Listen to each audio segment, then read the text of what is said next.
Jess, great to see you. I'm so excited to talk to you today because the whole goal of this is to share your knowledge, your expertise, and you've been successful since birth, pretty much. I mean, like, how old were you when you had your first salon, first of all? 19.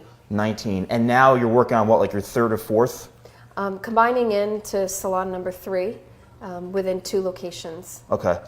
I give you a lot of credit. And there's a statistic that says, 80 to 90% of businesses won't make it to their 9th year anniversary.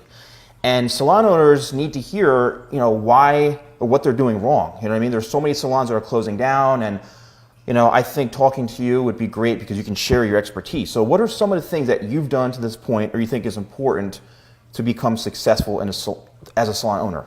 My biggest advice to anybody that is a salon owner is having tight systems surrounding operations, finance, sales, and marketing.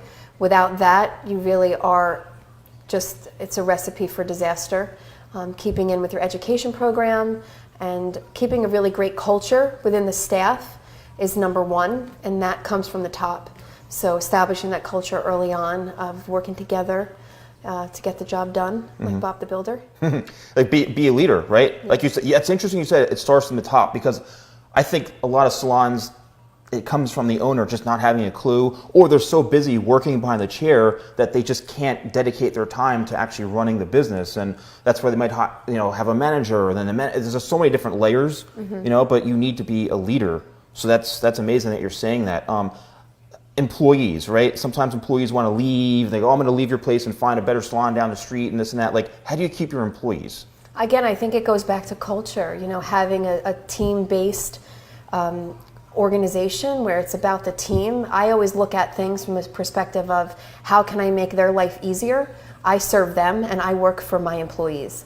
And that culture sets the tone for happiness. It doesn't have to be a job. It's a place where you come and you enjoy what you're doing, and the bonus is that we make money, but we really have a great time. I mean, I think a great salon that's shiny, glitzy, and pretty is always beautiful, but if the culture and the client experience is not on point, eventually you'll see the numbers decrease and then the doors will close. I also am a big believer in having a consultant, somebody to work with. If you're behind the 8 ball when you start, getting some of that education from a salon consultant can be priceless and invaluable. Mm-hmm. Well, Jess, thank you so much for your time. Thank you. I wish you the best, and we'll talk soon. Thank you.